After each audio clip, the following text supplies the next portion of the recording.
जागीरदारी system में start हो गया था। क्या लिखा है?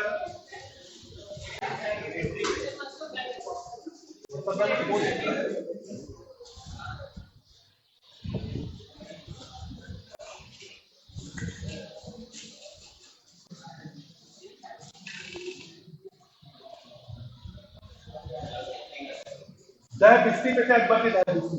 अगला लिखिए, अकबर के बाद अगला जहांगीर इंट्रोड्यूस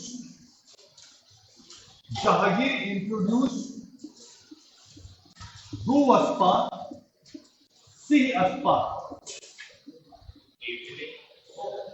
जहांगीर इंट्रोड्यूस, ये मिलिट्री में ही है।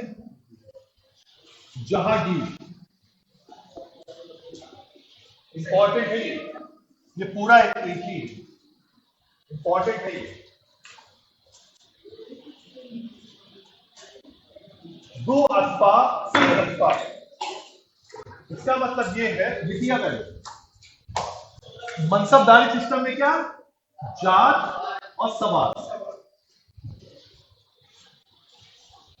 अब इसका मतलब यह था कि बिना सवार मनसब बढ़ाए हुए नंबर ऑफ हॉर्सेस इंक्रीज किए जा सकते हैं। दो अस्पा मतलब 1 ट्रूपर 2 हॉर्सेस।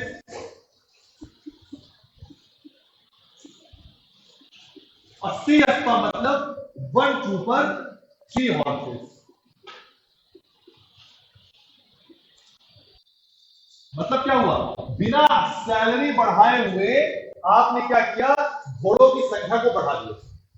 मतलब स्टेट को एक्स्ट्रा रिस्पॉन्सिबिलिटी भी नहीं आई और नंबर ऑफ फोर्सेस बढ़ गया, मतलब आर्मी मजबूत हो गई। अब एक घुड़सवार 3 घोड़े का कॉन्सेप्ट क्या, मान लीजिए वॉर हो रहा है, कोई एक घोड़ा घायल हो गया, आपको दूसरे घोड़े की जरूरत है ना।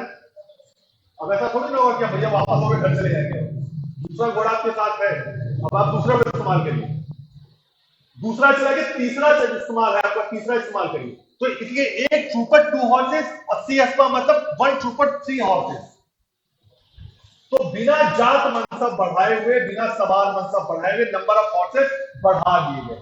मतलब व्यक्ति वही है, सैलरी वही है, रिस्पॉन्सिबिलिटी एक हॉर्सेस की एक्स्ट्रा आपको देनी पड़ेगी। तो ये सी अस्पा का मतलब, ये सी मतलब 3 हॉर्सेस। बात समझ में आई? अकबर दहबिस्ती करता है 10 ट्रूपर्स 20 हॉर्सेस, मतलब 1 पे 2। दहबिस्ती का मतलब 10 ट्रूपर्स 20 हॉर्सेस। दहबिस्ती का मतलब ये। जहांगीर ने एक और बढ़ा दिया, 1 ट्रूपर 3 हॉर्सेस वाला। इसको याद रखिएगा, ये पूछा हुआ है। दो अस्पा सिंह अस्पा किसने शुरू किया है? ये अकबर का दहबिस्ती, नाम अकबर ने दहबिस्ती दिया, ये मैंने कल बता दिया। इसका मतलब इसने इस चीज में एक ऐड कर दिया बस।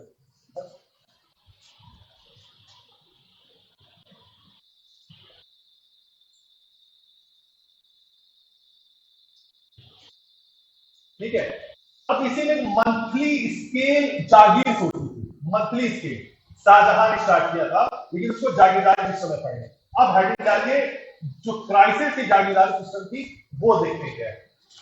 जो सतीश चंद्रा का पूरा कॉन्सेप्ट है, डाउनफॉल ऑफ मुगल एम्पायर, उन्होंने जागीरदारी क्राइसिस से ही रिलेट करके उसे किया है। तो जागीरदारी क्राइसिस थी क्या, जागीरदारी संकट।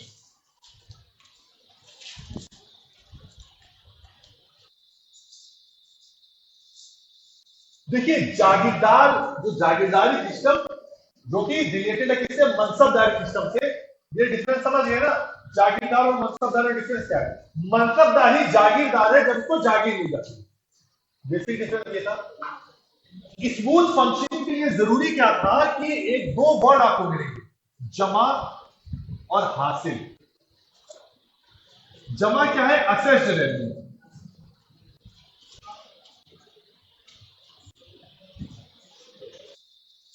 और हासिल मतलब जो कलेक्टेड है।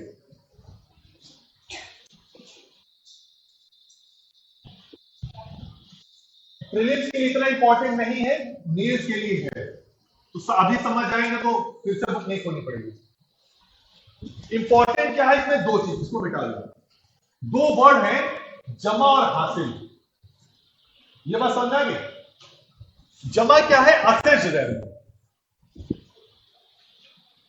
और हासिल क्या, कलेक्टेड। मान लीजिए मैं मनसबदार हूं और मुझे कैसे पे किया जा रहा है, जागीर के थ्रू, मतलब मैं जागीरदार हूं, मुझे अलीगंज की जागीर दे दी गई। अफेक्स जागीर मतलब असेसमेंट किया गया कि उसमें से मान लीजिए 1000 रुपए या 1000 जो भी है, जो यूनिट है, मुझे मिल जाएगा पैसा। यह है जमा, असेस। ठीक है।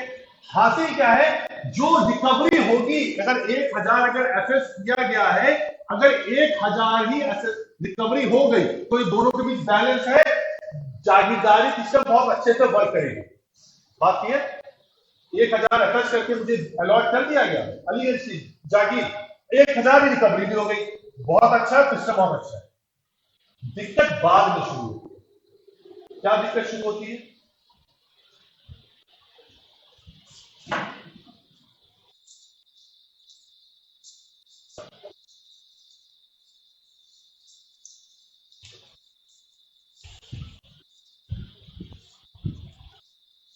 अगर इन केस असेट रेवेन्यू ज्यादा है, कलेक्टेड रेवेन्यू कम, मान लीजिए 1000 का असेसमेंट करके मुझे वो जागीर दे दी गई, रिकवरी कितनी होगी, मात्र 500 रुपए की, तो क्या हुआ, मुझे तो घाटा हो गया ना।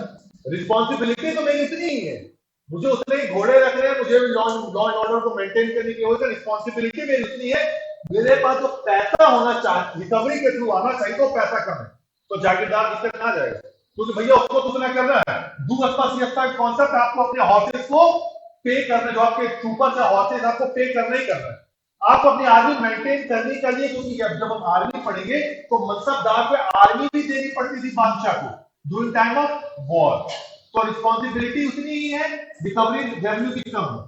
बाद में क्या होता है, ड्यूरिंग टाइम ऑफ शाहजहां ये दिक्कत ज्यादा शुरू हुई, रिकवरी कम हो गई। क्यों रिकवरी कम हुई, अभी हम आगे पढ़ेंगे। इस वजह से क्या हुआ, शाहजहां ने मंथली स्केल, लिख लीजिए, मंथली स्केल मनसबदारी शुरू कर दी। ये इंपॉर्टेंट वर्ड है, मंथली स्केल जागीरदारी किसने शुरू की है, शाहजहां ने। ये पूछा गया, कई बार पूछा है। अब इसमें क्या है, मान लीजिए एनुअली एसेस किया गया कि 1000 रुपए वसूल हो जाएंगे, एनुअली एसेस किया गया, हुआ कितना, 500 रुपए, मतलब 6 महीने के अंदर 500 वसूल हो जाने चाहिए थे, तो मतलब 6 महीने की वसूली हुई। इसका सीधा सा मतलब है, जितनी वसूली हुई उसी के रेशियो में आप हॉर्सेस को कम कर लीजिए, उसी रेशियो में आप हॉर्सेस को कम कर लीजिए। मान लीजिए फॉर एग्जांपल मुझे 1000 घोड़े रखने थे, इस रेशियो में कि मुझे 1000 का रेवेन्यू मिलेगा और मैं 1000 घोड़े रख लूं, मेरी रिस्पॉन्सिबिलिटी थी। 500 का वसूली 500 की हुई, इसी रेशियो में मैं घोड़े भी कम कर लूं, ये शाहजहां ने छूट दे दी। यही है मंथली स्केल मनसबदारी। मासिक स्तर पर इसको सिसमाहा कहा जाता है, सिसमाहा फंक्शन वर्ड है, सिसमाहा जागीर कि असेस करके तो 1 साल का दिया गया, बट 6 ही महीने की वसूली हो पा रही है, तो इस सिसमाहा जागीर के रेशियो में आपके पास छूट होगी कि आप घोड़े उतने ही उसी रेशियो में कम कर ले। यही मंथली स्केल जागीर है, started by Shah Jahan, started by, हाँ क्या करना है, ऑफ करना है।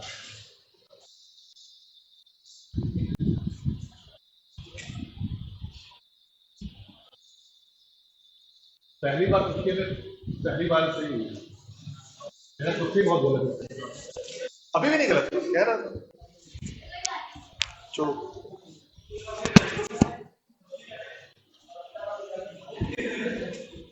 अरे दूसरा हो गया,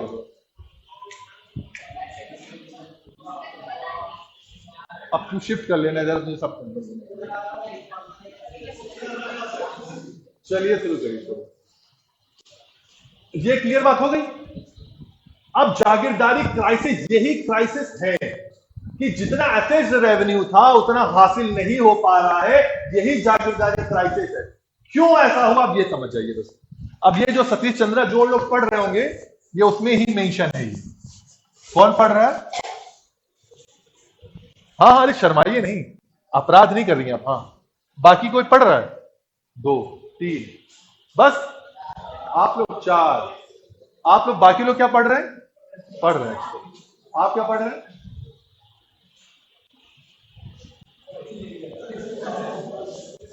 अब कल वाली शायरी रह गई थी, अभी पूरी हुई नहीं है। चलिए थोड़ा और, जब थोड़ा और शेम फील करा देंगे उसके बाद बोलेंगे। ठीक है। हाँ, अब जागीरदारी क्राइसिस क्या लिख लीजिए, हेडिंग डालिए जागीरदारी क्राइसिस।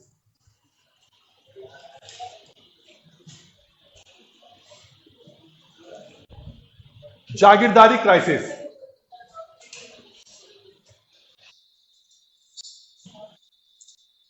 ठीक है।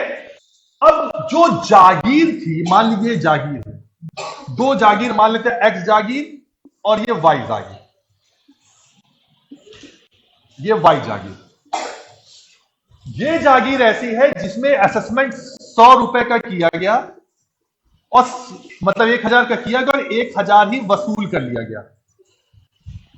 फॉर एग्जाम्पल इसमें क्या है, 1000 की असेस किया गया और 500 रुपए ही कर पाए एक्स वाई। ठीक।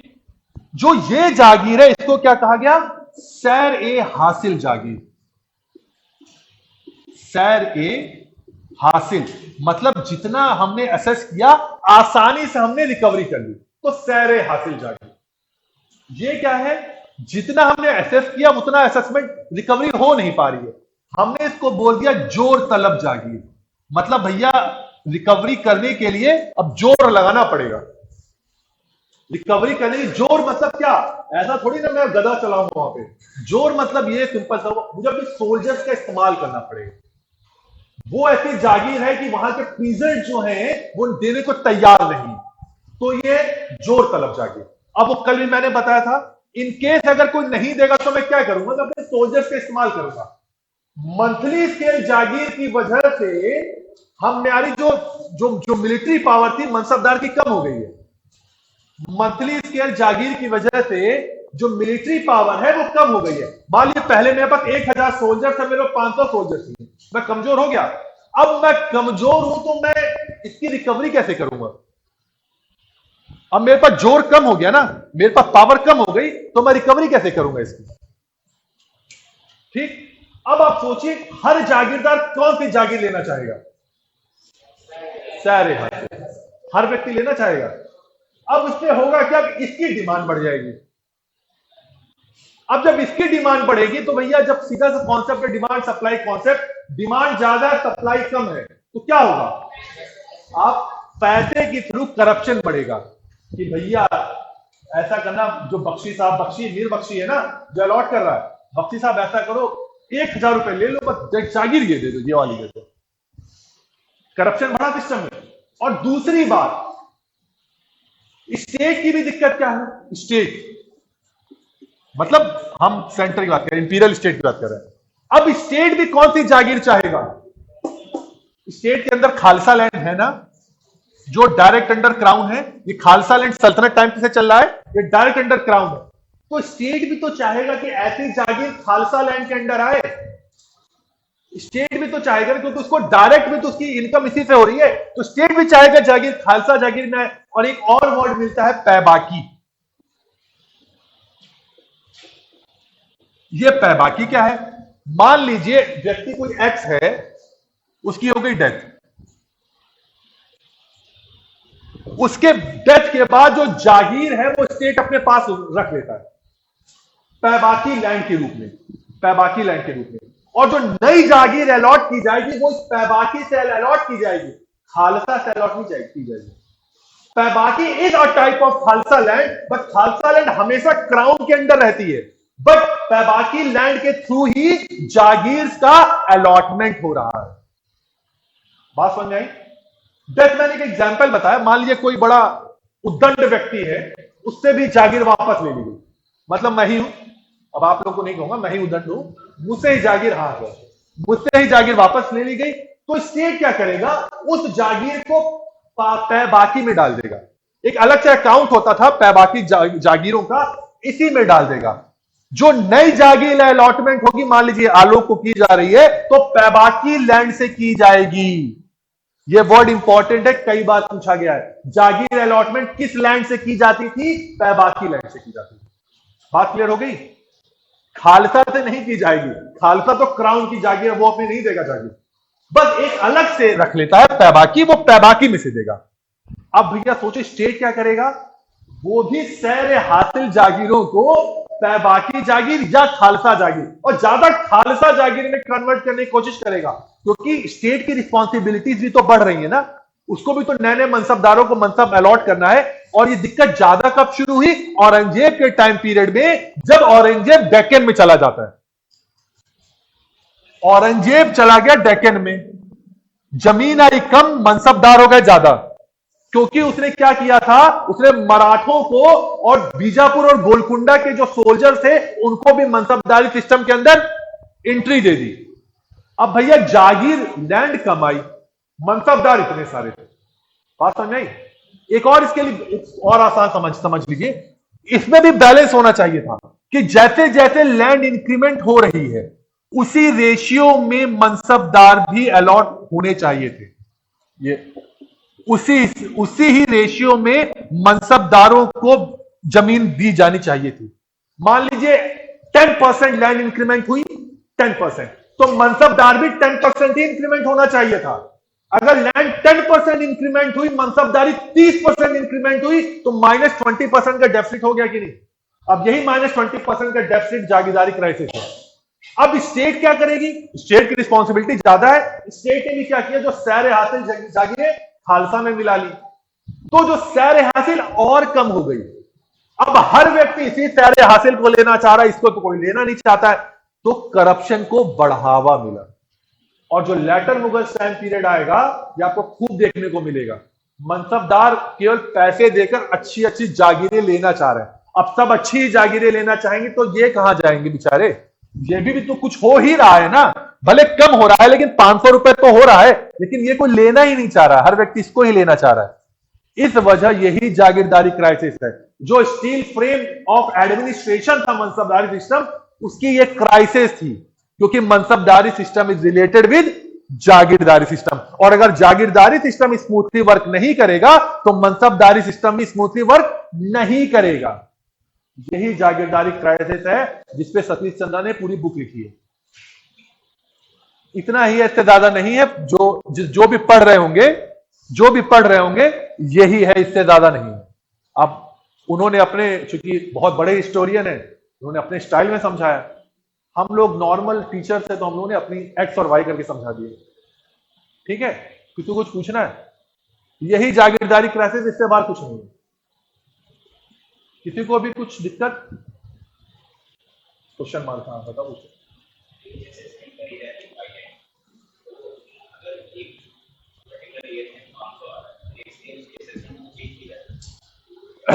असेसमेंट देखो, अगर आप चेंज कर दोगे तो उस जागीर को तभी भी तो कोई नहीं लेगा ना। मान लीजिए 1000 की जागीर है, हमने फिर असेसमेंट किया, स्टेट घटाकर 500 नहीं कर देगा एक झटके से, क्योंकि अगर 500 कर देगा तभी तो करप्शन ही बैठेगा। हर व्यक्ति तो ज्यादा से ज्यादा पैसा लेना चाह रहा है, क्योंकि आपने घटाया, मान लीजिए आपने 500 कर दिया, उसी रेशियो में सोल्जर्स भी तो कम हो जाएंगे, और इसी सोल्जर को, मनसबदारों को सोल्जर भी प्रोवाइड करना आर्मी को, सेंट्रल इंपीरियल आर्मी को, तो जो सोल्जर्स कम हो जाएंगे तो इंपीरियल आर्मी भी तो कमजोर होगी। इसीलिए असेसमेंट इस हिसाब से किया जाता था, होता नहीं है, भ्रम बना के रखा जाता था। भ्रम की सिचुएशन थी कि असेसमेंट ही बढ़ा के किया जा रहा है, क्योंकि भैया ज्यादा से ज्यादा लोग जमीन को ले, अगर कोई लेगा ही नहीं तो भैया सोल्जर भी तो कम मिलेंगे इंपीरियल आर्मी को। अकबर ने एक शुरुआत की थी इस चीज की, वो बैलेंस बना के रखता है। जहांगीर और शाहजहां, जहांगीर के टाइम में माना जाता लगभग 4.24% इंक्रीमेंट हो गया था मनसबदारों में। ठीक है, मतलब जो मनसबदार मान लीजिए 100 थे, तो जहांगीर के टाइम में 104 हो गए। लैंड उतनी ही है, क्योंकि नए सूबे बढ़ रहे थे। अगला, शाहजहां के टाइम में 6% इंक्रीमेंट हुआ, सूबे उस रेशियो में नहीं बढ़े, और डेक्कन में पहुंचते औरंगजेब ने तो अपने साम्राज्य को बहुत ज्यादा बढ़ा दिया। और अगर हम हटा देते यहां 500 ही असेसमेंट में 500 कर देते, तो भैया उसी रेशियो में तो आपको मंथली स्केल जागीर की उसी रेशियो में तो आपको अपने सोल्जर्स भी घटाने पड़ते हैं ना। तो भैया लैंड हमने दे दी, वसूलना तुम्हारा काम है, तुम कैसे भी वसूलो। और जब वसूलने में जोर तलब पे पावर मतलब फोर्स किया गया, रिवॉल्ट होने शुरू हो गए। रिवॉल्ट हो रहे हैं ना औरंगजेब के टाइम में, इसीलिए तो रिवॉल्ट हो रहे हैं। जमीन उतनी है, ज्यादा में पैसा लेना है, जोर तलब की वजह से तो रिवॉल्ट होने शुरू हो गए। और ज्यादातर जो रिवॉल्ट है धर्म का सहारा लिया गया है। मैंने उस दिन ही बोला था, धर्म का बस सहारा लिया गया। For example Satnami revolt, for example Sikh revolt, छोड़िए for example Sikh revolt. Aurangzeb का यही कहना था कि पहला कि रिलीजन कन्वर्जन चल रहा है, और प्लस भैया ये लोग रेवेन्यू नहीं दे रहे हैं हमें जितना हमें रेवेन्यू चाहिए। सिख रिलीजन या सिख सेक्ट का क्या कहना है कि ये हमें फोर्सफुली हमारा कन्वर्जन करवा रहे, इसलिए हमने रिवॉल्ट कर दिया। एक्चुअल पीजेंट रिवॉल्ट ही है सारे, पीजेंट्स रिवॉल्ट कर रहे हैं भैया जबरदस्ती। जब वसूलोगे, जिस लैंड की क्षमता 500 की ही है, अगर आप उससे 700 वसूलोगे तो रिवॉल्ट होगा कि नहीं? क्योंकि जितना ज्यादा आप एक्स्ट्रा लोगे उतना पीजेंट्स बस कम रह जाएगा, और जब कम रहेगा तो पीजेंट रिवॉल्ट ऑब्वियस सी बात करेगा, जो आपको ब्रिटिश टाइम पीरियड में खूब मिलेगा। पीजेंट रिवॉल्ट इसलिए भी वहां भी मिलता है आपको क्योंकि लैंड तो उतनी ही है, आपने असेसमेंट ज्यादा कर लिया। अब असेसमेंट ज्यादा, ये मेरी गलती थोड़ी ना, असेसमेंट में आपकी कमियां थी, आपने असेस ज्यादा कर लिया, अब आप वसूलना भी चाह रहे हो, तो क्या करूंगा मैं? रिवॉल्ट ही कर सकता हूं, यही मैं करूंगा, सर मैं कुछ नहीं कर सकता। रिवॉल्ट इसीलिए औरंगजेब के टाइम में jagirdari crisis was related with mansabdari system as well as the peasant revolt. इसी वजह से रिवॉल्ट भी आपको औरंगजेब टाइम में खूब मिल रहा है। इससे पहले जो रिवॉल्ट हो रहे थे कौन कर रहे हैं? ज्यादातर मनसबदारी तो कर रहे हैं, या जो स्टेट के किंग्स हैं वही तो कर रहे थे। इसके टाइम पीरियड में पीजेंट्स रिवॉल्ट करना शुरू कर दिए इसी वजह से। और कोई?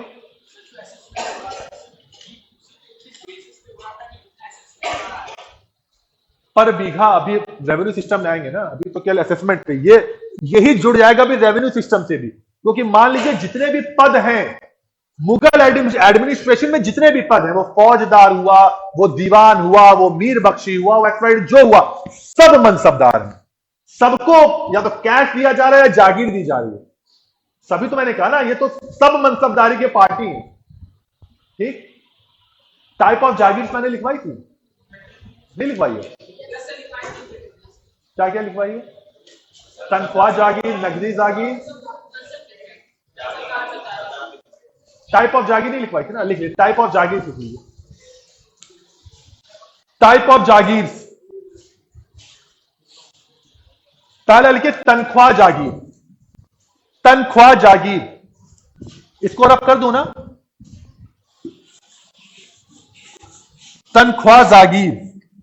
नाम से ही समझ में आ रहा होगा कि मनसबदार को जो सैलरी दी जाती थी इसी तनख्वाह जागीर से दी जाती थी।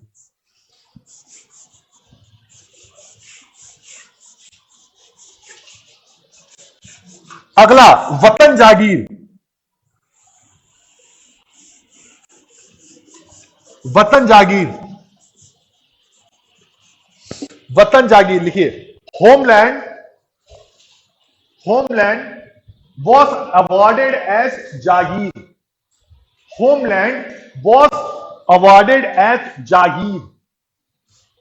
किसको दी जाती थी वतन जागीर? राजपूत को। ये अब तो क्लियर हो गया कि उन्हीं पर स्पेशल प्रिविलेज था कि उन्हीं को वतन जागीर दी जाती थी, बाकी किसी को वतन जागीर नहीं दी गई। थर्ड लिखिए अल तगमा जागीर,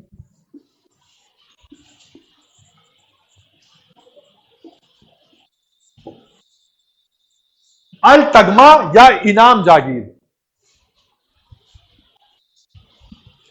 अल तगमा या इनाम जागीर। यह जागीर कैसी थी कि यहां पर सर्विस का ऑब्लिगेशन नहीं था, मतलब यह जरूरी नहीं जो स्टेट को सर्विस करेगा उसी को ही जागीर दी जाएगी, इनाम के रूप में दी जाती थी। भैया बादशाह को सलामत को आपने खुश कर दिया, जागीर आपकी। और रिलीजियस ग्रांट्स भी इसी जागीर से दी जाती थी। रिलीजियस ग्रांट, धर्म के लिए जो होते थे अनुदान, वो भी इसी जागीर से। अल तगमा जागीर या इनाम जागीर। एक और मशरूत जागीर,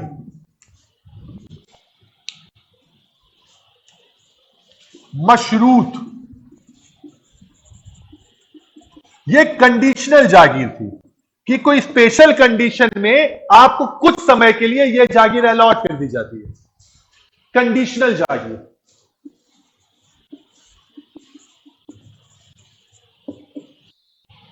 कंडीशनल जागीर मान लीजिए बादशाह सलामत मेरे पे बहुत खुश हो गए, वॉर का टाइम है, वॉर का टाइम है नहीं, वॉर का कंडीशनल है, वॉर का टाइम है, मुझे उनको मुझसे आर्मी की जरूरत पड़ रही है, वॉर का टाइम है, उनको आर्मी की जरूरत पड़ रही है, तो मुझे मशरूत जागीर अलॉट कर दी गई, भैया ये जागीर का है, इससे जो पैसे वसूलोगे अपने पास थोड़े पैसे अपनी सैलरी के लिए रख लेना और बाकी आर्मी रख लेना, आर्मी वॉर के बाद ये ले ली जाएगी आपसे, ये मशरूत जागीर है, कंडीशनल है। कुछ विशिष्ट परिस्थितियों में यह जागीर दी जाती थी, वो विशिष्ट परिस्थितियां क्या था, during time of war, war में एक्स्ट्रा आर्मी की जरूरत है ना आपके पास, आपको पड़ेगी ना, इसलिए कि during time of war allot की गई जागीर, उसके बाद जब वॉर खत्म हुआ भैया जागीर वापस कर दो, मशरूत जागीर। समझ में आ गया सबको? रेवेन्यू सिस्टम आ जाइए अगला, आईने दहसला। हाँ भैया, अरे हाँ, इसी को मशरूत को एक कंडीशनल जागीर बोला जाता है, एक ही नहीं है, यही है।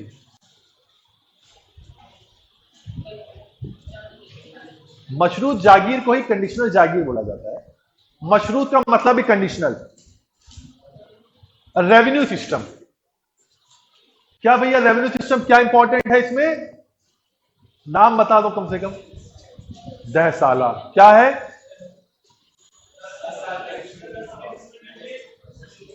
स्टार्टेड बाय, टोडरमल के कहां पैदा हुए थे, पीछे से क्वेश्चन है भाई, लहरपुर, सीतापुर, सीतापुर, चलो आईने दहसला लिख लीजिए, ये पूछा गया है, ये ऐसे नहीं पूछे थे, ये लहरपुर जो सीतापुर है यही राजा टोडरमल हुए थे।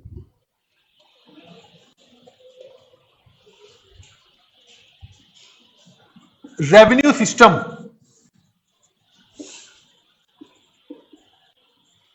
दहसला, this dahsala was started by Akbar in 1580, dahsala was started by Akbar in 1580।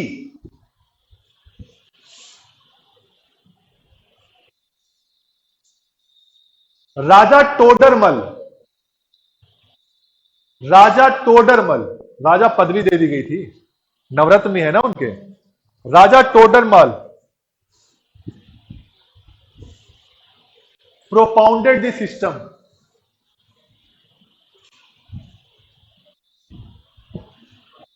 लेकिन एक चीज याद, प्रोपाउंडेड, टोडरमल, टोडरमल, एक चीज और याद रखिएगा, 3 टाइप ऑफ रेवेन्यू सिस्टम है, पहले बता दे रहा हूं, जो दहसला है ये ऐसा नहीं पूरे मुगल एम्पायर में यही है, ये केवल और केवल जो नॉर्दर्न रीजन सभी में लिखवा दूंगा, दहसला बस वही था, बाकी जगह गल्ला बख्शी या बटाई, आज जो चलता है गांव में बटाई, या नष्क या कनकूट, 4 टाइप ऑफ सिस्टम, नष्क या कनकूट सल्तनत टाइम पीरियड में भी था, और गल्ला और बटाई भी सल्तनत में था। अकबर ने क्या स्पेशल ऐड किया था, दहसला, सल्तनत टाइम पीरियड में उसको जब्ती कहा जाता था, अब चेंज कर दिया गया, जब्ती को ही थोड़ा रिफॉर्मेशन लाके इसी को दहसला किया गया। जब्ती क्या है, एक्चुअल जो होता है प्रोडक्शन, उसी पे जो टैक्स लगाया जाता था उसी को जब्ती कहते थे, अकबर ने इसमें चेंज किया थोड़ा, इसलिए इसको जब्ती भी कहते हैं, जब्ती सिस्टम, जब्ती सिस्टम।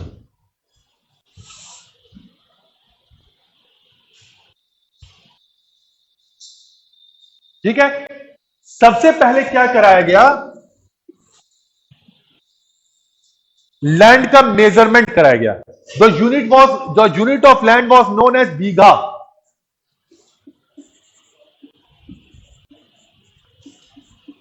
बीघा, और मेजरमेंट के लिए उसने एक नया जरीब इस्तेमाल किया, जिसको क्या कहा गया? जरीब। गज ए इलाही।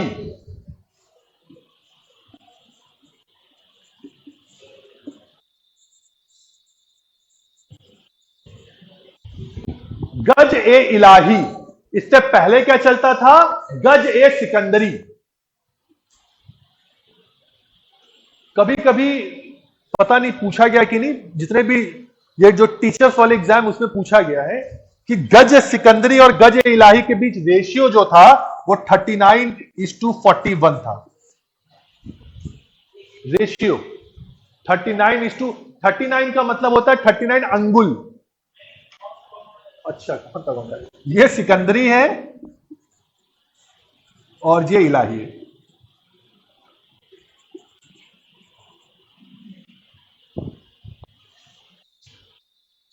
उनतालीस अंगुल से नापा जाता था। ये 39 था, उसी को थोड़ा सा बढ़ाकर 41 अंगुल्स कर दिया गया। गज ए इलाही। गज ए सिकंदरी किसने स्टार्ट किया था? हाँ, सिकंदर लोदी। चलिए, अच्छा, सिकंदर लोदी किस सूडोनेम से पोएम्स लिखता था?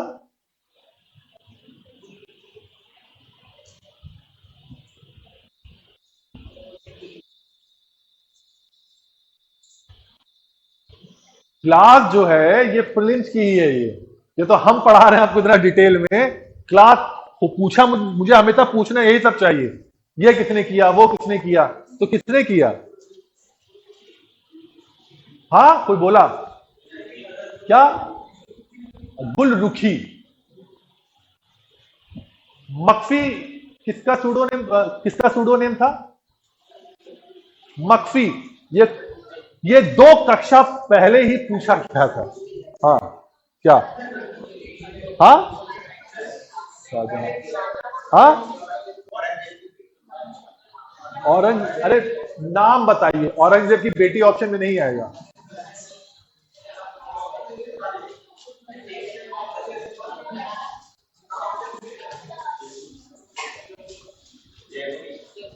जेब देख के बोले कि पता था? जेबुन्निसा। ये मुश्किल से लास्ट क्लास थी शायद, या उससे पहली क्लास थी। मतलब आप लोग जाके रिवाइज भी नहीं करते हैं।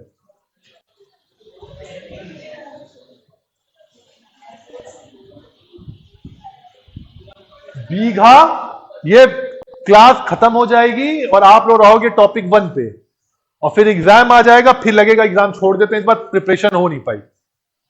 अभी हम लिख के दे रहे हैं, यही होता है। ज्यादातर लड़कों की भी आदत होती है, लेकिन लड़कियां स्पेशल रहती हैं, वॉमिटिंग शुरू हो जाती है उनको। मतलब नॉर्मली जब एंजाइटी ज्यादा होती है, वॉमिटिंग शुरू हो जाती है ना। तो लड़के तो थोड़े होते हैं, तो कोई बात नहीं, 1 साल और दे लेंगे। इतनी ज्यादा है क्योंकि लड़कियों के साथ मैंने कहा ना, कम टाइम मिलता पढ़ने के लिए, उनकी एंजाइटी फिर हाईएस्ट लेवल पे पहुंच जाती है, और फिर लगता है इस बार प्रिपरेशन ही अगली बार। बिल्कुल सारे गजनाल अभी आएगा मिलिट्री में, नरनाल चला देंगे। नरनाल क्या था? मुगल टाइम पीरियड में जो कैनन्स होते थे, आर्टिलरी होती थी, तोप, वो आदमी अपने कंधे पर रख के चलाता था, तो उसको नरनाल कहते थे। तो सारे नरनाल चला देंगे, इस बार तोप चला देंगे सीधे अगली बार, लेकिन फिर से वही होगा। देखिए, जब पहला बैच यहां का स्टार्ट हुआ था, तो 90% मैं बता दूं ऐसे लोग थे जो केवल टैबलेट और उसी चक्कर में थे। 90%। क्योंकि वो पहले उनके ही क्वेश्चन, सर कब मिलेगा, मुझे थोड़ी ना पता कब मिलेगा। वो मुझसे क्वेश्चन नहीं पूछता था कोई, सर ये कब मिलेगा ये बताइए। तो हम समझ चुके थे भैया ये लोग वही है, तो उनको उसी हिसाब से डील करता है। लेकिन आप लोग से मैं उम्मीद कर रहा हूं, आप लोग वो वाले या तो मिल चुका है तो अगली बार मिलेगा नहीं, तो उस कैटेगरी से बाहर हो चुके हो, और उम्मीद कर रहा हूं आप लोग उस कैटेगरी में नहीं हो, क्योंकि उसका इस्तेमाल भी पढ़ने के लिए किया गया है। व्हाट्सएप या वही अक्षर जैन की रील्स देखने के लिए नहीं किया गया है। ठीक है ना? हाँ, अरे यार छोड़, कभी कभी कुछ छुपा कर रखा जाए। नहीं, मैंने कहीं बोला जरूर है, ये बोला होगा। चलिए, बीघा और गज इलाही छूट जाएगा। आज लास्ट क्लास है आज। बीघा और गज इलाही 2 चीज। उसके बाद क्या किया गया, लैंड को उसकी फर्टिलिटी के आधार पर डिवाइड किया गया 4 कैटेगरीज में। On the basis of fertility,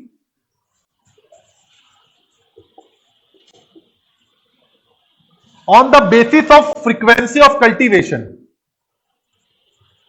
frequency of cultivation, fertility वाला जो था वो शेरशाह ने किया था कि गुड, मीडियम और बैड। हाँ, सीखा था उसने जिस चीज को, यहां उसने और अच्छे तरीके से रिफॉर्म करके इंप्लीमेंट किया। वहां पर क्या, शुरुआत उसी टाइम से हुई है। शुरुआत में फर्टिलिटी ऑफ लैंड थी कि भैया गुड लैंड, बैड लैंड और ये, लेकिन फ्रीक्वेंसी ऑफ कल्टीवेशन पे ध्यान नहीं रखा गया। अगर कितनी अच्छी भी लैंड हो, अगर उस पर कल्टीवेशन ही नहीं किया जाएगा तो मतलब क्या हुआ उस लैंड का। तो ये उसकी कमियां थी शेरशाह की, जिसमें कुछ रिफॉर्म्स किए अकबर ने। तो क्या फ्रीक्वेंसी ऑफ कल्टीवेशन में इस आधार पर 4 टाइप ऑफ लैंड बनाई गई, 4 types of land, 4 type of land. पहली टाइप ऑफ लैंड पोलज, पोलज। दूसरी परती, थर्ड चाचर एंड फोर्थ बंजर। पोलज, परती, चाचर एंड बंजर।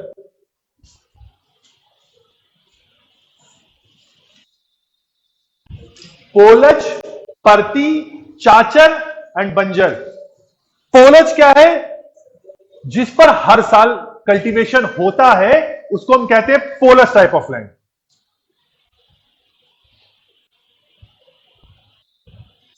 Cultivation is done on regular basis, regular basis, polaj land. Second parati land, cultivation is done with the gap of 1 year.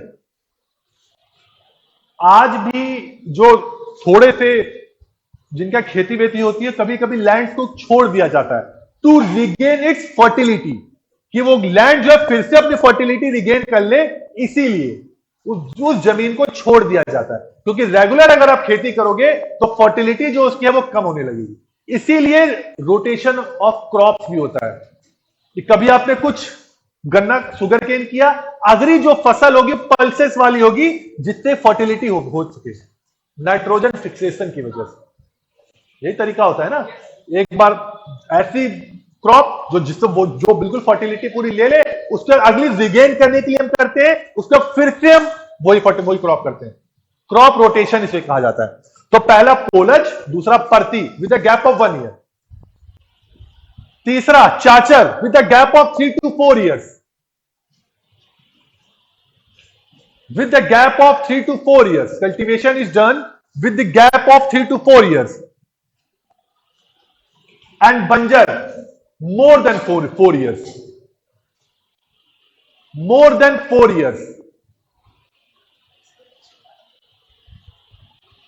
अब देखिए, जो state होगा उसका ध्यान सबसे ज्यादा किस लैंड के ऊपर होगा? पोलज पे तो हो ही रहा है रेगुलर ना, बंजर पे होगा। क्योंकि मेन जो मोटो होगा अब स्टेट का, टू कन्वर्ट बंजर लैंड इनटू पोलज लैंड। इसीलिए टैक्स में रिबेट्स दिया जाता था कि भैया इस पे करोगे तो तुम करो, 5वें साल बाद तुमको जो टैक्स 5वें साल, सेज का कॉन्सेप्ट भी यही है। आज का जो सेज है, सेज क्या है? CEZ क्या है? क्या है कॉन्सेप्ट बताइए। अच्छा, पहला किस ईयर में पास हुआ था? Says act.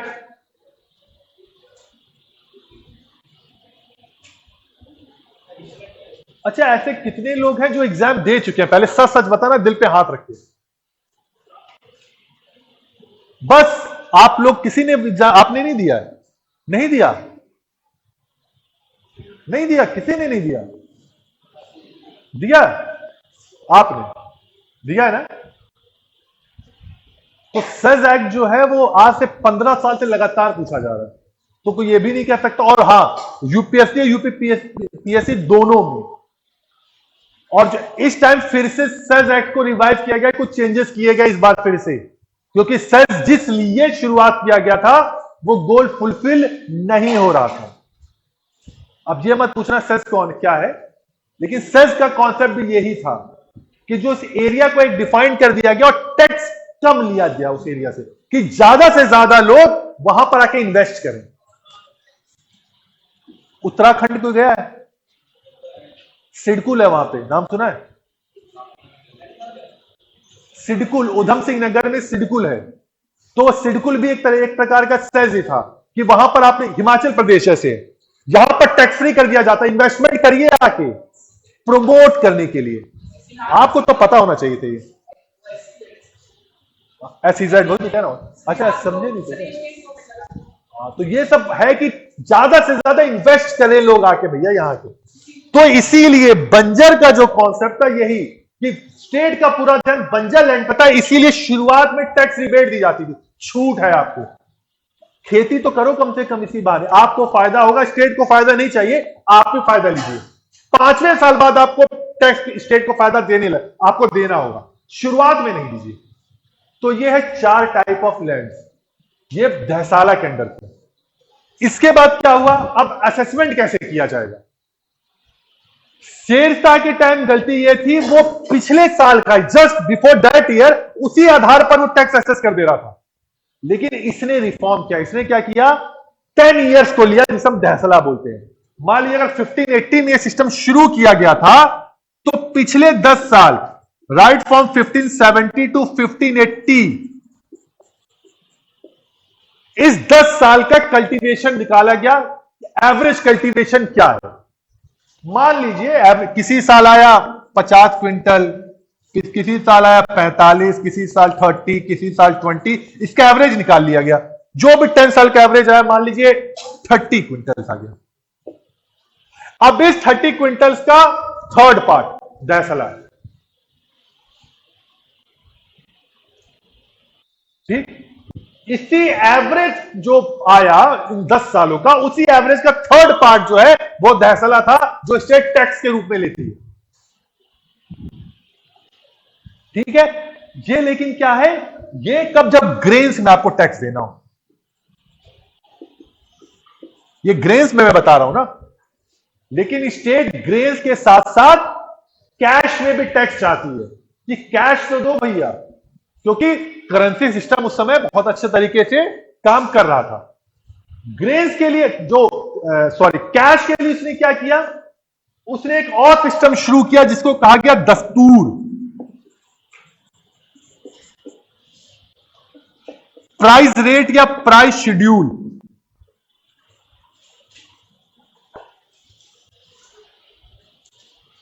प्राइस रेट या, इसका मैं पहले लिख लीजिए फिर समझा दे रहा हूं, पहले लिख लिया करिए, उसके बाद मेरी तरफ देखिए। मैं समझ रहा हूं कि नहीं समझे, लेकिन पहले दस्तूर लिख लीजिए क्या है। अब दस्तूर का मतलब क्या हुआ, मान लीजिए लखनऊ में इस समय राइस की कीमत है 10 रुपीज पर केजी, मान लीजिए, शहर है ना, थोड़ा महंगा होगा। गांव में मान लीजिए, मेरा गांव जो पड़ता है जहां, वहां पर राइस की कीमत है 5 रुपीज पर केजी। गांव है, गांव से शहर में आ रहा है तो थोड़ा इन्फ्लेशन यहां पे आ हो जाएगा, रेट बढ़ जाएगा, तो 5 रुपीज पर केजी। इसलिए अब रेट्स में अंतर है, शहर के रेट और गांव के रेट में अंतर है। तो उसने क्या किया, उसने रीजनल बेसिस पर टैक्स असेस करना शुरू किया। रीजनल बेसिस पे मतलब मान लीजिए मेरे गांव को एक दस्तूर बना लिया गया, एक रीजन बना लिया गया जहां पर राइस 5 रुपए पर केजी है। लखनऊ को एक और दस्तूर में कन्वर्ट कर दिया गया जहां पर राइस 10 रुपए केजी है, ठीक है, बात समझ में आई। अब इसका भी 10 साल का एवरेज निकाल लिया गया। गांव में मेरे मान लीजिए 5 रुपए पर केजी 1570 में था, उसके बाद कहीं 8 रुपए पर केजी हुआ, 9 रुपए पर केजी हुआ, फिर घट के 5 रुपए पर केजी हुआ। इसके खिलाफ एवरेज मिल गया हमें 5 रुपए पर केजी 10 साल का। और लखनऊ में मान लीजिए ये भी 10 साल का एवरेज ले लिया गया, कभी 10 हुआ, कभी 15 हुआ, कभी 11 हुआ, कभी 8 हुआ, कभी 7 हुआ, एवरेज हमने ले लिया 10 रुपए पर केजी। इसको बना दिएगा दस्तूर कि अब आप क्या करोगे, अपने ग्रेन्स को इस रेट पर बेचिए, कन्वर्जन रेट हो गया ना ये, इस रेट पर बेचिए, जो पैसा आएगा उसका 1/3 मुझे दे दीजिए। नहीं समझ में? नहीं, आपको नहीं है, बाकियों को। मान लीजिए मेरे पास 10 क्विंटल राइस हुआ, स्टेट को कितना चाहिए टैक्स? 1/3 चाहिए ना, तो मान लीजिए 3.33 चाहिए स्टेट को, लेकिन स्टेट को कैश में चाहिए, स्टेट को कैश में चाहिए। और इस जो रेट है ये भी डिफर कर रहा है, रेट डिफर कर रहा है ना। मैंने गांव का रेट अलग है, शहर का रेट अलग है, गुजरात चले जाओगे रेट अलग है, लाहौर चले जाओगे रेट अलग है, सबके अपने अपने रेट्स भी अलग अलग है ना। तो मान लीजिए लखनऊ का रेट 5 रुपए पर केजी था, मल्टीप्लाई बाय 5 रुपए पर केजी, ये आपका निकल आया दस्तूर। इसी पर आपको टैक्स देना है, यही टैक्स है आपका। मतलब ये मैंने एवरेज बता दिया, ये एवरेज इतना है 10 साल का, इसको मैंने से मल्टीप्लाई कर दिया, थर्ड पार्ट आया टैक्स का, और यही आपको देना होगा जो भी 16-17 रुपए जो भी है। अरे मैथ्स कमजोर है मेरी थोड़ी, तो यही 16-17 रुपए जो भी है, यही आपका टैक्स हो गया। हाँ। रई, हाँ वो भी रई, यहां पर दस्तूर कह देते, उसको रई वहां कहते थे। लेकिन रई में क्या था, रई में लास्ट ईयर का लेते हैं, दहसला में 10 साल का एवरेज लेते हैं। हाँ भैया बताइए।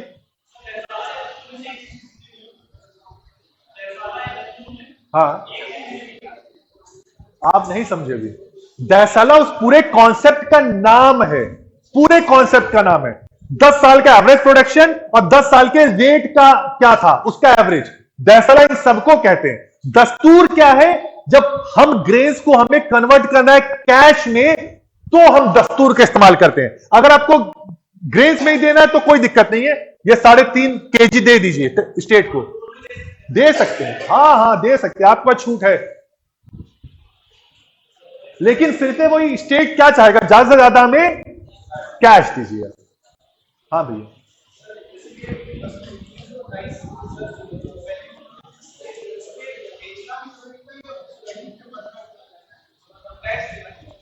ये कॉन्सेप्ट आया था केवल और केवल बेचने के लिए कि हमें स्टेट को टैक्स चाहिए। ये कॉन्सेप्ट दहसला रेवेन्यू सिस्टम का पार्ट था, स्टेट को कैश में चाहिए था, इसलिए आपने कन्वर्ट कर दिया। लेकिन इनकेस जो पैसा आपके पास बचा हुआ है, या आप ये कहना चाह रहे हैं जो पैसा बचा, जो ग्रेस बचा हुआ है, मुझे कैश चाहिए, तो मैं बेच के अपने पास कैश ले लूंगा, मैं भी इस्तेमाल कर सकता हूं। केवल स्टेट के लिए ऑब्लिगेशन ही स्टेट को ही बेच के देना है, मैं आप अगर अपने पास रखना चाहता हूं मैं अपना भी ले लूंगा।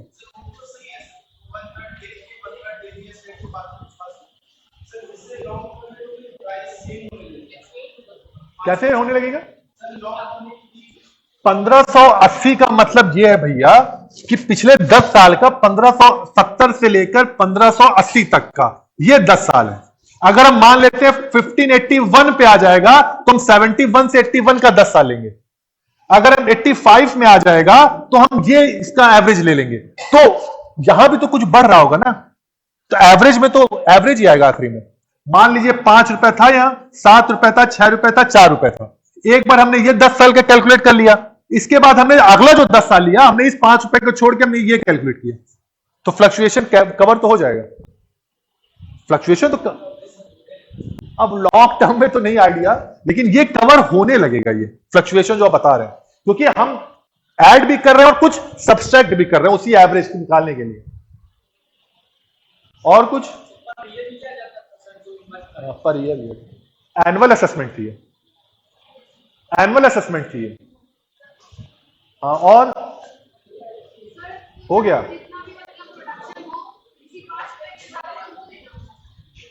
हाँ, अगर उस दस्तूर रीजन का अगर जितना भी प्रोडक्शन होगा, मान लीजिए 5 रुपए दस्तूरी डिसाइडेड हो गई आपके गांव की, आपका जो भी गांव या शहर है आपका डिसाइड कर दिया गया, आप 5 रुपए वाले एरिया में आते हैं कि आपका फिक्स 5 रुपए रेट है, तो आप वो कर सकते हैं, कोई दिक्कत नहीं। इसीलिए इसको छोटे छोटे ग्रुप्स में डिवाइड कर दिया गया था, जिसको दस्तूर कहा जाता था।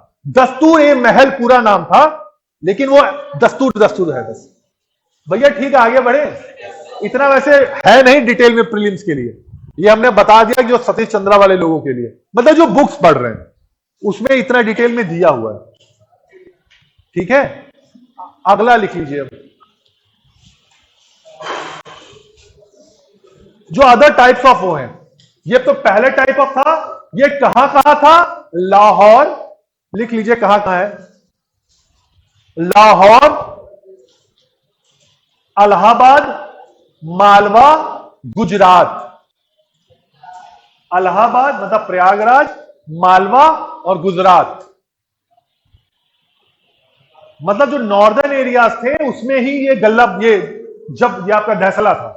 बाकी एरियाज में कुछ ऐसे भी एरिया थे जहां पे जो पहले से जो सिस्टम चल रहा है उसी को लागू किया गया था। अगला लिखिए, बटाई, बटाई सिस्टम। गल्ला बख्शी और बटाई। गल्ला बख्शी और बटाई, ये भैया ये यूपीएससी का पूछा गया है, गल्ला बख्शी और बटाई। तो जो 3 टाइप ऑफ गल्ला बख्शी है उसके बारे में पूछा गया है। ये जो लोग दे चुके हैं, जो लोग नहीं दिए हैं, एक बार पीवाईक्यूज चेक कर लिया करिए हमेशा। मेरे कहने पे ना जाइए।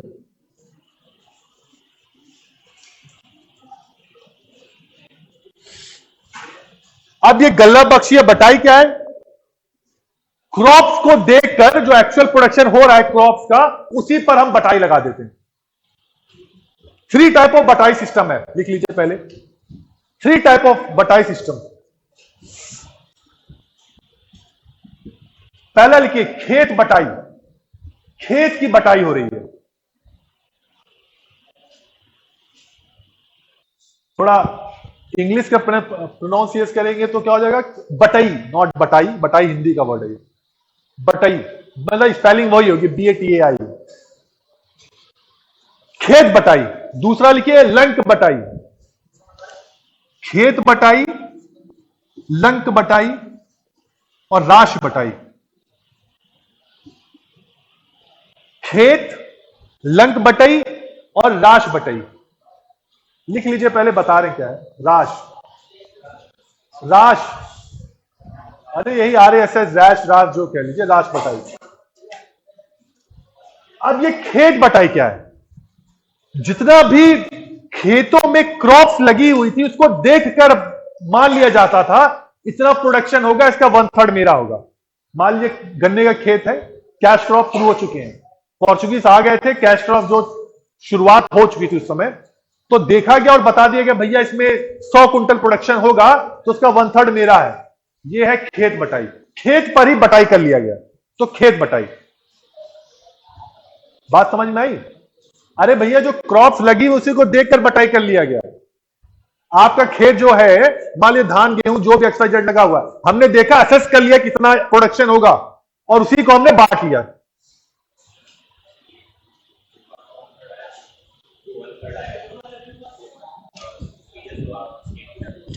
इंपीरियल, हाँ हाँ, ये उन्हीं के लिए भैया।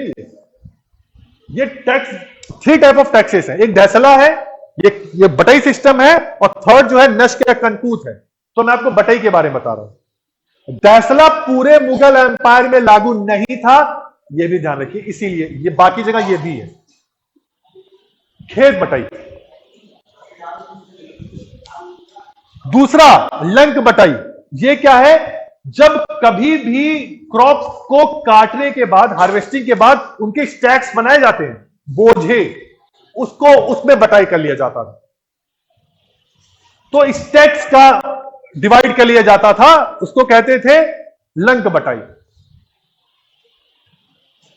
अरे भैया 100 बोझे निकले, उसी में हो गया कि भैया 33 बोझे स्टेट के हैं, जो 66 बोझे वो आप ले सकते हैं, तो लंक बटाई। और तीसरा राश बटाई। राश बटाई आफ्टर थ्रेशिंग। आफ्टर थ्रेशिंग जो बचा एक्चुअल में गेहूं के थ्रेश करने के जो मिला, जो भी कह लीजिए, पीटने के बाद उसकी हमने बटाई की, तो उसको कहा गया राश बटाई। राश का मतलब यूनिट भी होता है, यूनिट, इंग्लिश में यूनिट कहते हैं ना, राशि, तो यूनिट है। तो कितनी यूनिट प्रोडक्शन हुआ आफ्टर थ्रेशिंग, ये तभी पता चलेगा ना, तो उसका हमने कर लिया। तो सबसे अच्छा क्या हुआ? राश बटाई ही हुआ, क्योंकि थ्रेश के बाद हमें पता चल रहा है।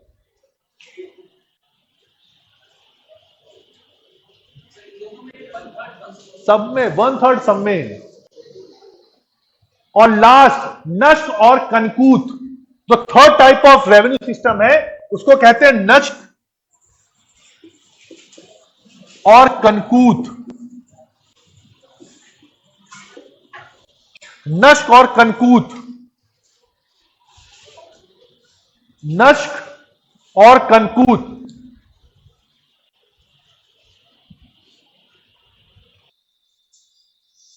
इसमें कनकूत का मतलब होता है आकलन, असेसमेंट कर लिया गया कि असेस कर लिया गया कितना प्रोडक्शन होगा, उसी के आधार पर आपको टैक्स देना। कूतना मतलब होता है कूतना, कूतना का मतलब होता है आकलन, असेसमेंट करना। तो मान लिया गया कि इतना प्रोडक्शन होगा और इसी पे आपको करना है। इसके भी दो तरीके, मान लिया गया कैसे, जो लास्ट ईयर का होता था प्रोडक्शन उसी के आधार पर मान लिया गया इस साल में प्रोडक्शन होगा। तो लास्ट ईयर अगर 5 क्विंटल हुआ तो इस साल आंक लिया गया, असेस कर लिया गया कि 5 क्विंटल ही होगा, उसके बाद टैक्स दे दीजिए आप। तो ये नष्ट और कनकूत सिस्टम है, नष्ट और कनकूत।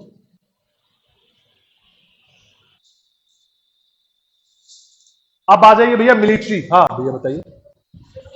ये एक रफ एस्टिमेशन लगा लिया गया, रफ, कि लास्ट ईयर जो प्रोडक्शन हुआ था उसी पर बेस्ड होके, मान लीजिए पिछले साल 5 क्विंटल हुआ तो इस साल भी 5वें क्विंटल के आसपास होगा।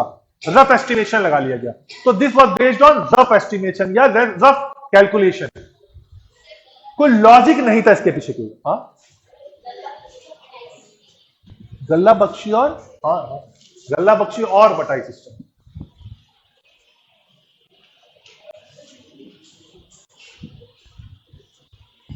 देखिए एक चीज और बताऊं, जिनका भी ग्रेजुएशन चल रहा है इस समय, उनके लिए पूरी छूट है, वो कुछ भी पूछ सकते हैं। क्योंकि मैं ये मान के चल रहा हूं इंटरमीडिएट तक उन्होंने केवल रट के पढ़ाई की है। ये मैं मान के चल रहा हूं क्योंकि हम भी पास करके 12th आए हैं, तो कैसे पढ़ाई होती है हमें ही पता है। और पहले से बुरी पढ़ाई आज होने लगी है, पहले से बुरी आज होने लगी है। तो ये मैं मान आप कुछ भी पूछ रहे क्योंकि आपके बेसिक्स बिल्कुल क्लियर नहीं होंगे, क्योंकि आपको बेसिक्स तक फंडा ही नहीं था, वहां मार्क्स का फंडा था। इसीलिए 95% वाला भी यूपीएससी में सिलेक्शन नहीं पाता, मैं लिख के दे रहा हूं, और 33% वाला ही पा जाता है। क्योंकि आपके बेसिक्स कितने क्लियर है, वही रणछोड़दास वाला 3 इडियट्स, कि आपके बेसिक्स कितने क्लियर है, इसी वजह से आपका सिलेक्शन होगा।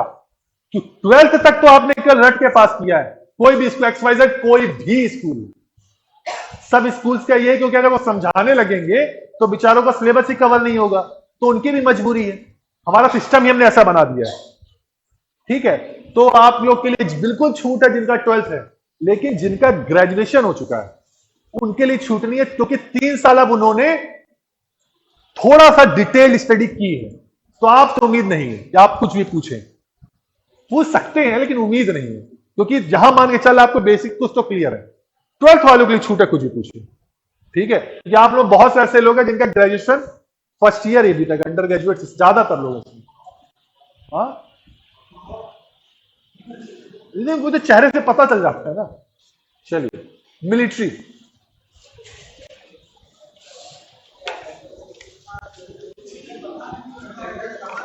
हाँ, मिलिट्री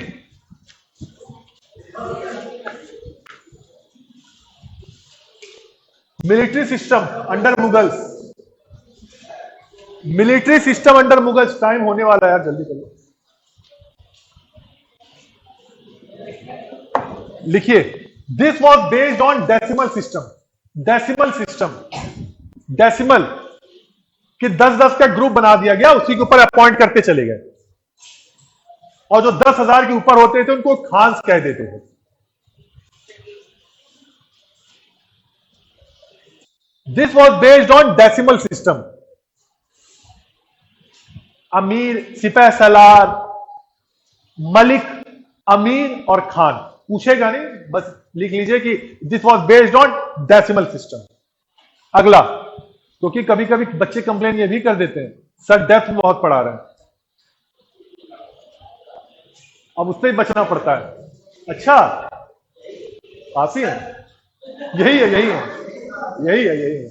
तो बच्चे ये भी कंप्लेन करते हैं कि सर डेप्थ में ज्यादा पढ़ा दे रहे हैं। अब उनको इसीलिए मैं बार बार कहता हूं कि पिछले साल के पेपर्स को देखो ना भाई, तब नहीं। अरे मुझे पता आप नहीं कहोगे, पिछले साल के पेपर्स को देखो, क्वेश्चन कहां कहां से पूछे गए हैं, और सबसे खतरनाक क्वेश्चन हिस्ट्री पूछे गए, ये विश्वास मानिए इस बात का, सबसे खतरनाक क्वेश्चन। क्योंकि अभी तक हिस्ट्री में आपके सीनियर्स बताते थे कि जो PYQ पढ़ लीजिए क्वेश्चंस हो जाएंगे। मैं लिख के दे रहा हूं, अभी लिख ली, साइन करवा लीजिए और अगले साल पेपर दे के देख लीजिएगा, नहीं मिलेंगे। वो जमाने चले गए, वो पुराने क्वेश्चन रट के चलेगा, क्वेश्चन आपने कर दिया। अब आपको डेप्थ में उतरना ही पड़ेगा।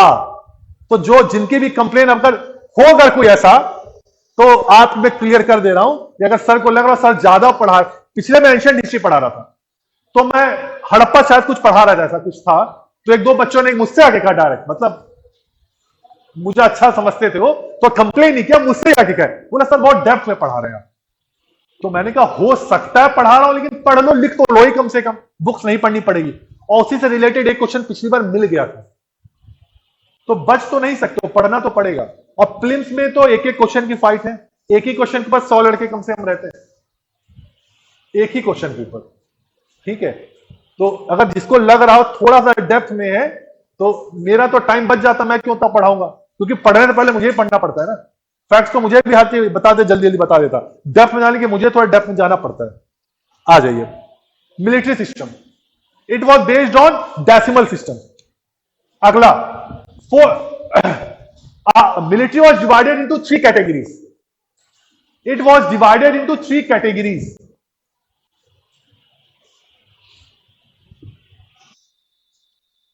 पहला मनसबदारी, मतलब जो मिलिट्री या जो आर्मी मनसबदार प्रोवाइड करते थे, उनको मनसबदारी कहा जाता था। दूसरा अहदी,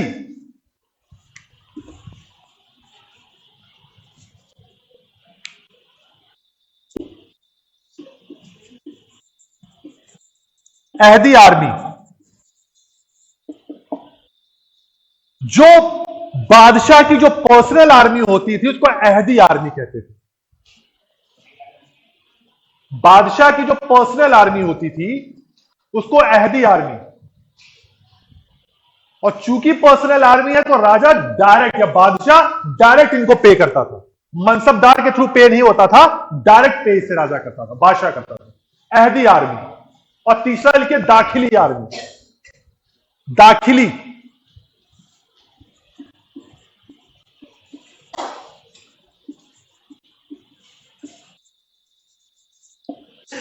तीसरा लिख लीजिए दाखिली आर्मी, लिख लीजिए इसमें line, recruited on the basis of, on the behalf of emperor, recruited on the behalf of emperor,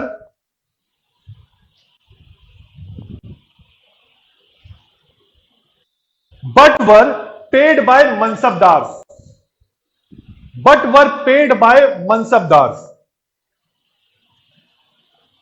बादशाह बता देता भैया 10 लोग बड़े अच्छे लोग हैं, बादशाह ऑन द बिहाफ ऑफ बादशाह, but were paid by mansabdar, ये बड़े अच्छे लोग हैं, बीरबल तू अपने इनको अंडर रख लो, इनको सैलरी देते रहना। राजा पर्सनली इनको कहा भैया इनको अपने अंडर लो, बड़े काबिल लोग हैं ये।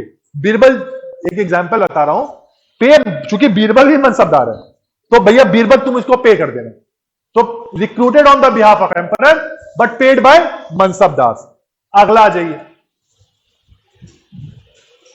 अब आर्मी वॉज डिवाइडेड इंटू, या military was divided into 4 units, 4 units थी। पहला लिख लीजिए कैवलरी, कैवलरी आज भी है ना, अपने अलग अलग यूनिट्स हैं, नेवी है, आर्मी है, एयरफोर्स है, तो उसमें पहली जो यूनिट थी इसको कहते थे कैवलरी, घोड़ों की, घुड़सवार सेना। Cavalry army was divided into 2 parts, into 2 part. लिख लो, जितना मन करे याद कर लेना, लेकिन ये पूछा गया है, लिखवा, क्योंकि होता क्या है टीचर कॉन्फिडेंस है तभी जब मैं बोलता हूं ना ये सब क्वेश्चन आया था, तो इसी में से क्वेश्चन पूछ लेता कभी।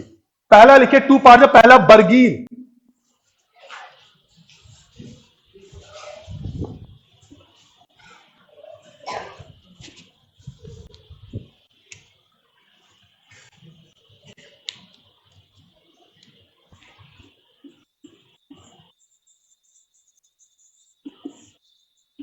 बरगीर और दूसरा सिलहदार।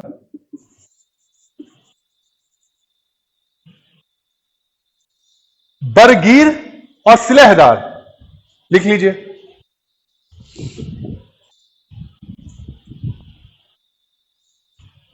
बरगीर लिख लिया, soldiers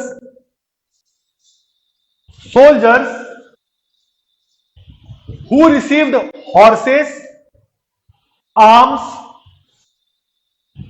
and dress from the state. State इनको घोड़े प्रोवाइड करता था, आर्म्स प्रोवाइड करता था और ड्रेस प्रोवाइड करता था, बरगीर्स। दूसरा सिलहदार, हाँ सैनिक, क्यों? हाँ इन्हीं घुड़सवारों को। अरे कैवलरी में पहले टाइप ऑफ कैवलरी बरगीर है, दूसरे सिलहदार है। घोड़ों को थोड़ी ना पे किया जाता, घुड़सवारों को पे किया जाएगा ना। तो बरगीर कौन होते थे? इनको जो घुड़सवार होते थे उनको घोड़े भी सरकार देती थी, ड्रेस भी सरकार देती थी और आर्म्स भी सरकार देती थी, तो ये बरगीर होते थे। और सिलहदार कौन है? They have to brought their own horses. इनको खुद अपने घोड़े लाने पड़ते थे। They had to brought their own horses and arms. Arms तलवार, धनुष।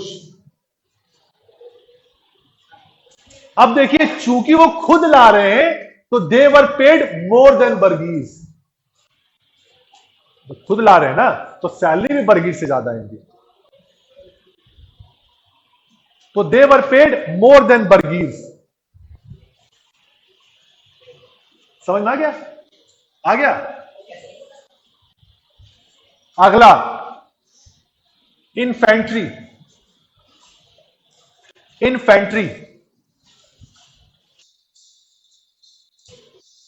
ये भी 2 टाइप्स हैं, अहशाम और शेहबंदी।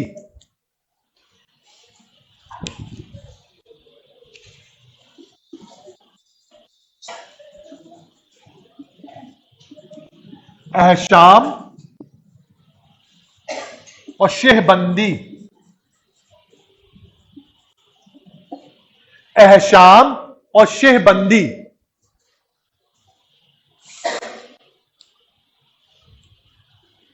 अहशाम कौन होते थे? जो स्टेट रखता था और बंदूकची, बंदूक चलाने वाले, शमशीरबाज, तलवार चलाने वाले, ये सब अहशाम सैनिक होते थे जो ड्यूरिंग वॉर पार्टिसिपेट करते थे। अहशाम और शेहबंदी। अहशाम क्या है? जो क्या है, जिनके बंदूकची हैं, ये शमशीरबाज हैं, और ये क्या होते थे? बेसिकली ड्यूरिंग वॉर पार्टिसिपेट करते थे।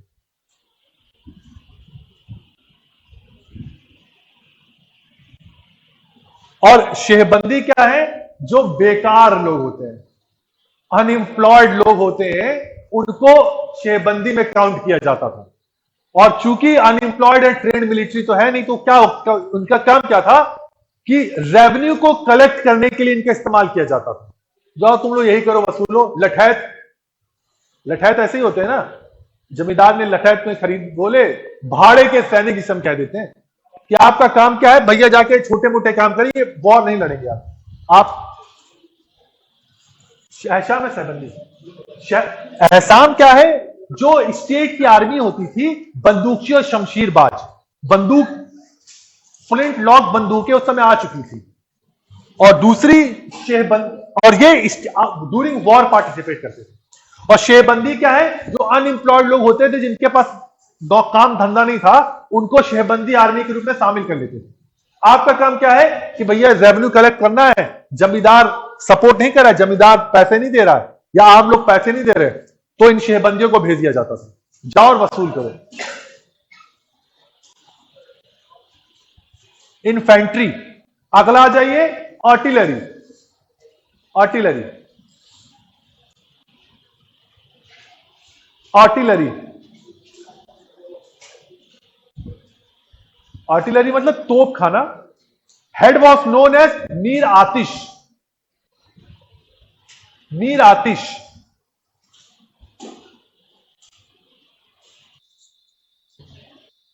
मीर आतिश, और इसी मीर आतिश को कहीं कहीं दरोगा ए तोप खाना भी मिलता है। दरोगा ए तोप खाना।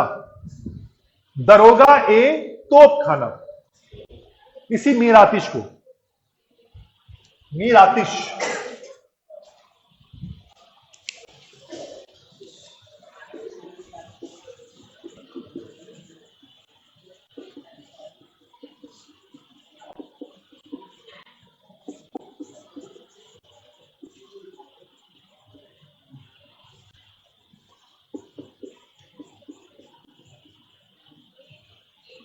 ठीक है, दरोगा एक तोप खाना।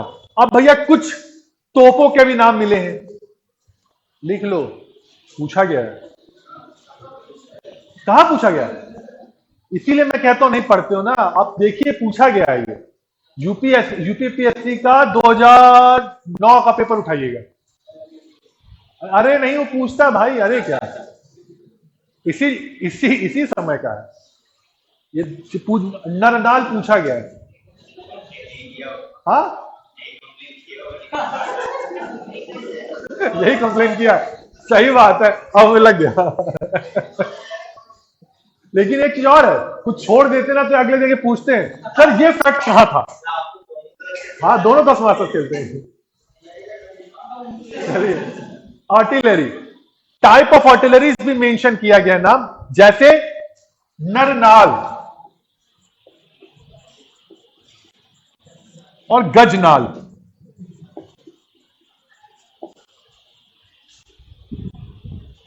शुतुरनार भी है भैया। ये तोपे कैसी है? हल्की तोपे थी। भारी तोप उनके पास गज है, सवई नाम की तोप भी है, बड़ी बड़ी तोपे भी है। लेकिन वो पूछा नहीं, कैसे मैंने बताया नहीं, ये पूछा गया इसलिए बता रहा हूं। ये सीरियसली मैं बताता वही हूं भैया जो पूछा गया है, उसमें से ना छूट जाए कुछ। जो नहीं पूछा है तो शुतुरनाल। अब नाम से क्या, शुतुर मतलब ऊंट पर रखकर चलाया गया शुतुरनाल। नरनाल मतलब आदमी के कंधे पर रखकर चलाई गई तोप, नरनाल। गजनाल मतलब हाथियों के ऊपर रख के चलाई गई तोप, गजनाल।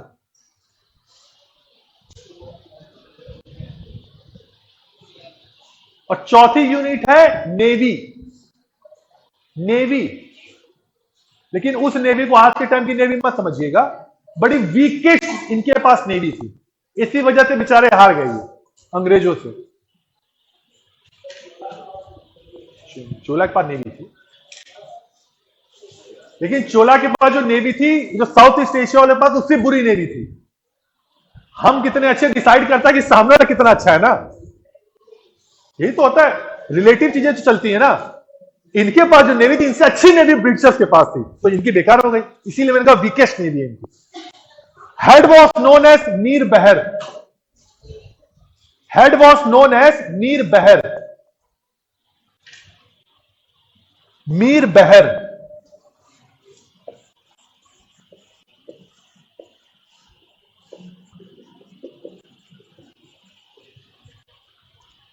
मीर बहर। ठीक है, अब आ जाइए अगली heading, coinage system. Coinage. Coinage, COINAGE। Coinage system.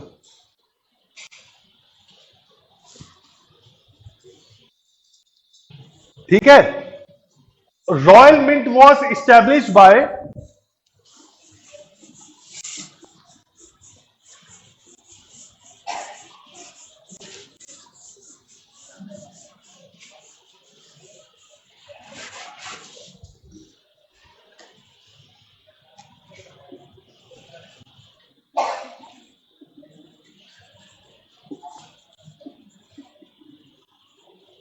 कोआइनेज system लिखिए, royal mint was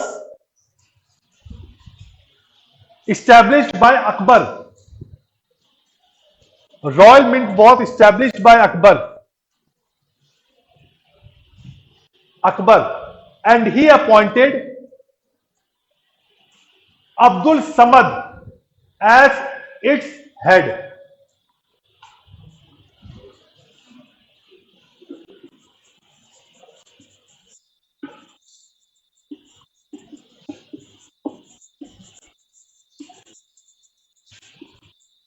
Abdul Samad का नाम सुना है?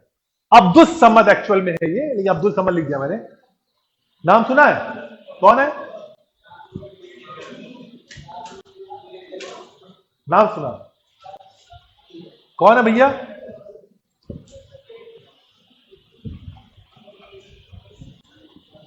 अकबर टाइम पीरियड में जो उसकी पेंटिंग्स थी, उसकी शुरुआत इसी अब्दुल समद ने की थी।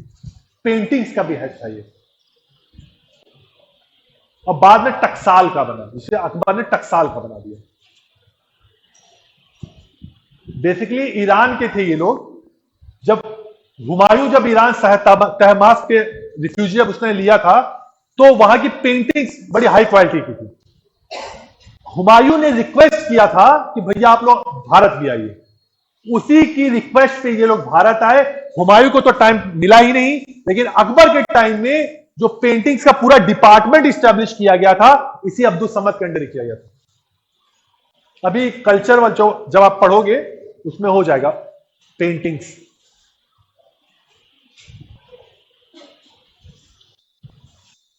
Three type of coins were issued during Mughal time period. Three type of coins.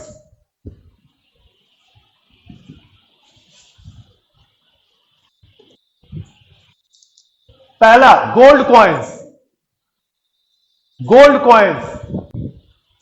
Silver coins और copper coins. Gold coins, silver coin और copper coins. According to Abul Fazl, सुन लो लिखना मत। According to Abul Fazl, Mughal time period में लगभग 4 गोल्ड मिंट्स थी जहां पर गोल्ड कॉइन इशू किए जाते थे, 14 सिल्वर मिंट्स थी जहां पर सिल्वर कॉइन इशू किए जाते थे, और 42 कॉपर मिंट्स थी जहां पर कॉपर कॉइन इशू किए जाते थे। तो मतलब सबसे ज्यादा कॉपर कॉइन्स ही इशू किए जाते होंगे। अब कॉइन्स के बारे में क्वेश्चन पूछा गया है, ठीक है? क्या अकबर के बारे में? Akbar, during time period of Akbar, Ram Sita coins was issued. Ram Sita coins were issued.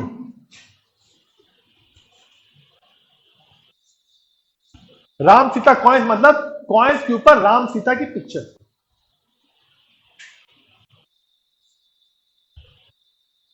Coins with the picture of hawk, बाज की, अकबर के कॉइन्स पर।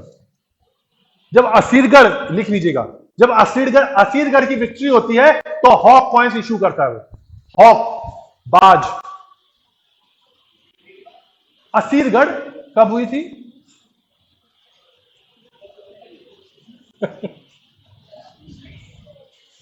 Asirgarh victory 62।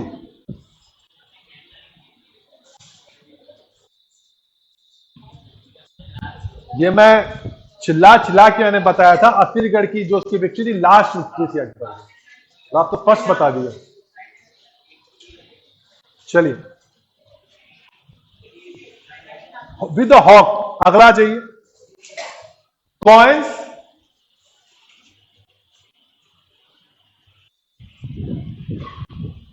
With versus glorifying sun and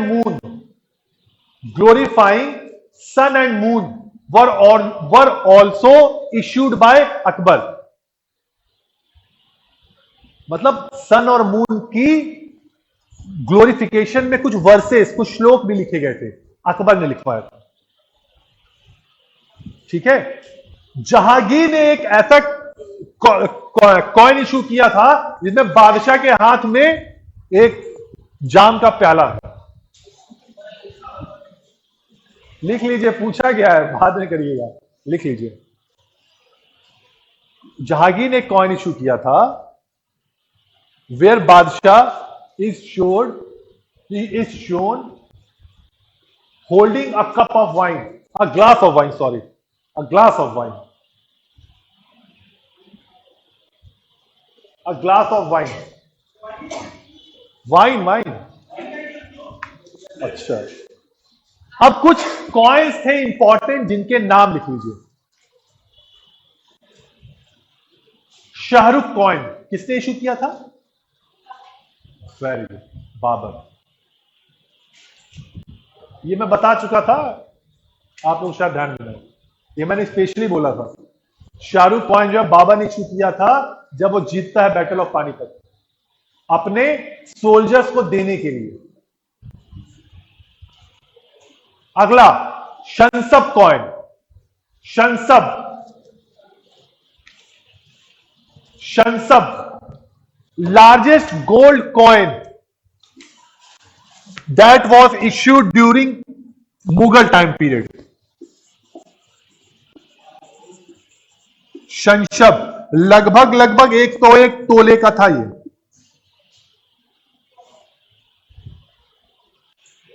शंसब, हाँ, अकबर,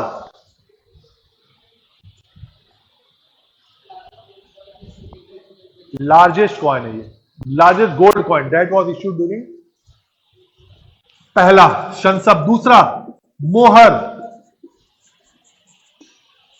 ये भी गोल्ड कॉइन है, 101 तोले का। अगला मोहर, यह भी गोल्ड कॉइन है। इलाही, इलाही कॉइन्स, ये सब अकबर के हैं और सब गोल्ड कॉइन है ये। इलाही, इलाही यह भी अकबर का है। अगला जलाली,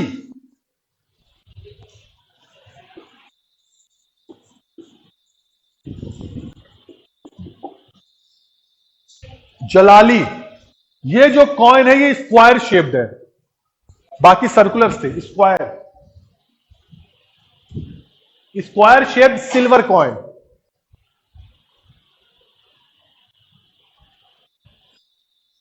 अगला dam, dam, dam copper coin, dam copper coin. Jital copper coin.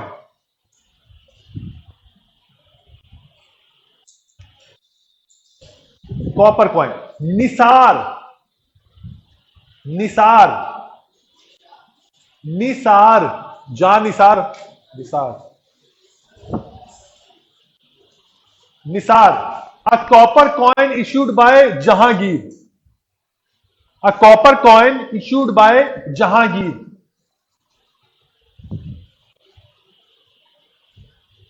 और आना, आना तो सुना होगा नाम, सुना है, देखा नहीं होगा, हमने भी नहीं देखा। आना, a copper coin issued by Shah Jahan,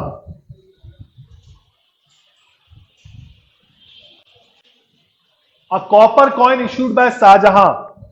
और इसका रेशियो भी दिया गया है, रुपया तो पता है, और सिल्वर कॉइन जो अकबर के, नहीं नहीं नहीं, शेर शाह ने इशू किया था, अकबर के टाइम पीरियड में भी चल रहा था ये, एक 175 ग्रेन का। जो ये आखिरी वाला क्या आना जो था, 1 आना, 1 रुपीज इक्वल टू 16 आना, ये एक रेशियो था, 1 रुपी इक्वल टू 16 आना।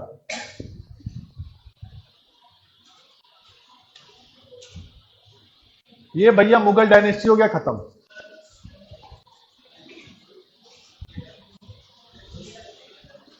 अगर इसको पढ़ लेंगे तो किस्मत ही खराब होगी जो इससे बाहर आ जाए, लेकिन इतनी नहीं है, मैं मान के चल रहा हूं।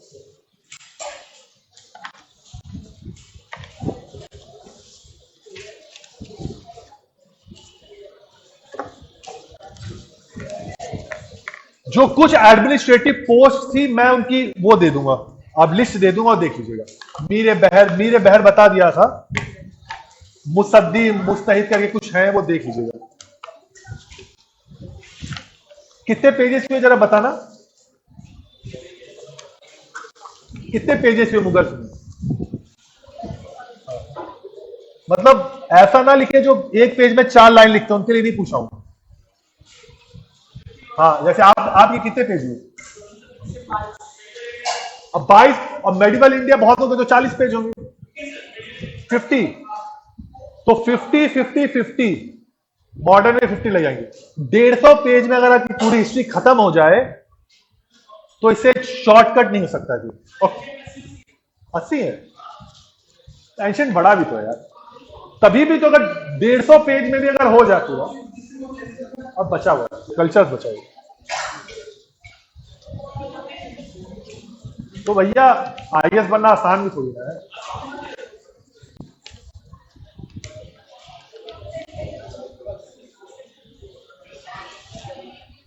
कुछ पूछना है? अभी तक कोई आया नहीं है, कुछ पूछना है तो पूछ सकते हो।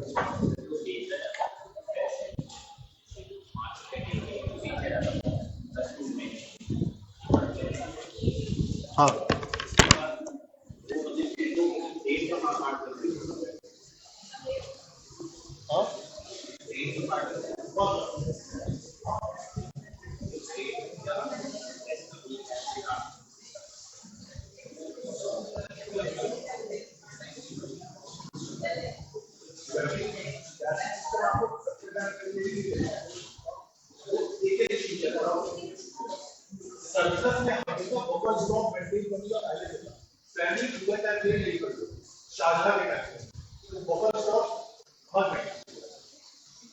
ग्रेस में लेने का रीजन ही नहीं होता था ना कि भैया कुछ तो स्टेट के पास रहे अपनी ट्रेजरी में कि जब जरूरत पड़े तो आम लोगों को भी बांट सके।